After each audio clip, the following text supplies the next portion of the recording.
¿Viste cuando vos tenés cero expectativa con una serie, la ves y te llevas una gran sorpresa? Bueno, eso. Hola, estás viendo Nina Siempre Fangirleando y en el episodio de hoy vamos a estar hablando de Carnival Row. No sé si se pronunciará así. ¿Se pronunciará así? No lo sé. Lo voy a pronunciar así todo el video. La serie la había puesto en mi eterna lista de pendientes y ahí había quedado en el cajón archivada, medio al dofón, ¿viste? Ahora que anunciaron que esta segunda temporada, que iba a ser la última, pues la cancelaron, dije, bueno, capaz que este es el momento para sacarle la tierra acumulada desde el 2019 y darle play. La historia se sitúa en un mundo fantástico, en una oscura y futurista ciudad neovictoriana de Edimburgo, en donde un detective humano estará a cargo de la investigación de una serie de asesinatos que revelan la existencia de un monstruo que nadie imaginaba. En la primera parte del primer capítulo dije en qué me metí. No entendía nada de lo que me estaban mostrando y tenía la sensación de que había muchas cosas que dije, ¿le di play al capítulo correcto? Siento que me están contando algo súper adelantado en el tiempo o lo que se viene para adelante es terrible, no sé, una comedia descolocada, ¿no? Ya llegando hacia el final del capítulo, cambio de opinión, dije, ¡apa!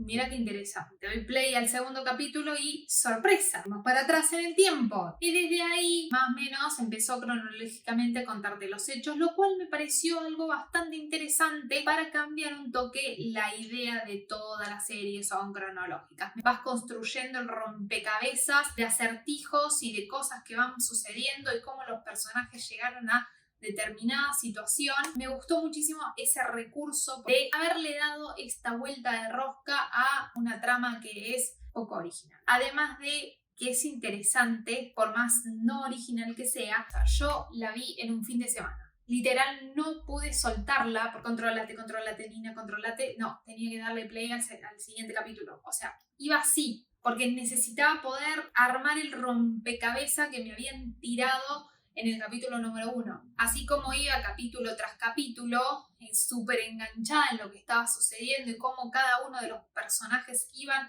desarrollándose y evolucionando, y iba creciendo yo como espectadora junto con la trama iba tomando una reforma y de pronto terminó la temporada.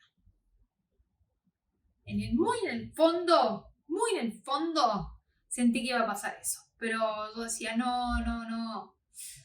Pero sí, sucedió. Así que nada, imaginarás que yo estoy esperando la segunda temporada, pero no me voy a adelantar. Vamos hacia atrás.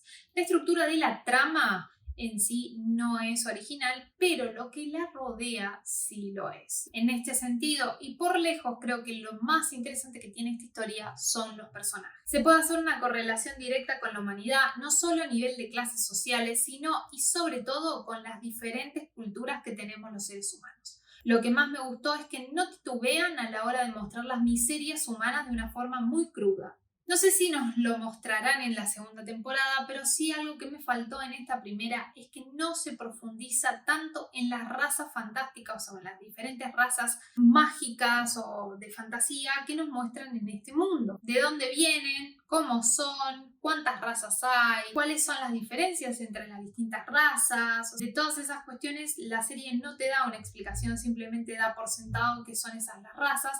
Y me gustaría a mí como espectadora y de curiosa también saber un poquito más de cada una de ellas y cómo cada una de ellas llegó al lugar en donde estaba. Hablando con respecto a esto, por ejemplo, me pasó que uno de los personajes es de tez negra, pero el resto de los personajes de su misma raza no lo son. Entonces me queda a mí la pregunta es, ¿y este señor de dónde salió? A ver, yo entiendo la bajada de línea que tiene Amazon y seguramente la tendrán el resto de las productoras de esta idea de ser inclusivo y de incorporar diversidad en las producciones. Yo lo súper entiendo a eso y me parece genial. Ahora, si hablamos de diversidad, hablemos de diversidad en serio. Puntualmente en este caso, mínimo tirame 3 personajes de tez negra dentro de la misma raza.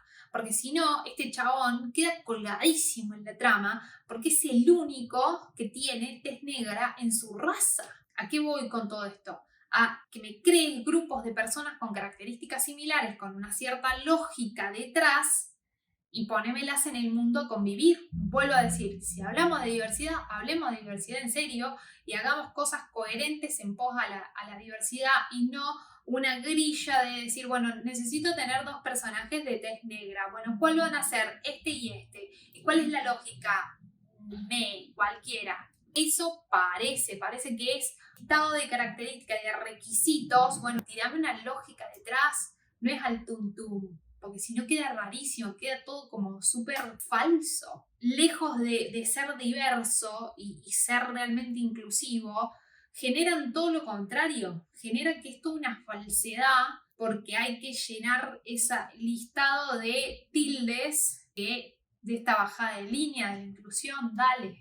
Este mundo fantástico es muy interesante visualmente hablando, me gustó muchísimo cómo está planteada la ciudad, los vestuarios de los personajes, los interiores de las casas, el bosque, incluso las características distintas de los personajes. Asimismo, algo que me faltó también en este mundo fantástico es la profundización de cómo funciona este mundo. Ejemplo, ¿por qué algunas razas se sienten más superiores que otras? Independientemente de que tengan o no la razón. O sea, ¿cuál es la historia detrás de que algunas razas se sientan superiores que otras? O sea, debe haber alguna historia detrás. Por otro lado, aparentemente están en el planeta Tierra, pero nunca te lo explicitan, nunca te lo confirman. No sé cómo encaja este mundo fantástico en este planeta Tierra. Creo que es una vuelta de rosca para entender mejor cómo funciona todo este mundo que están planteando. Que si bien me gustó el vestuario, pero hay cosas lógicas como, por ejemplo, las hadas. Las hadas tienen una campera,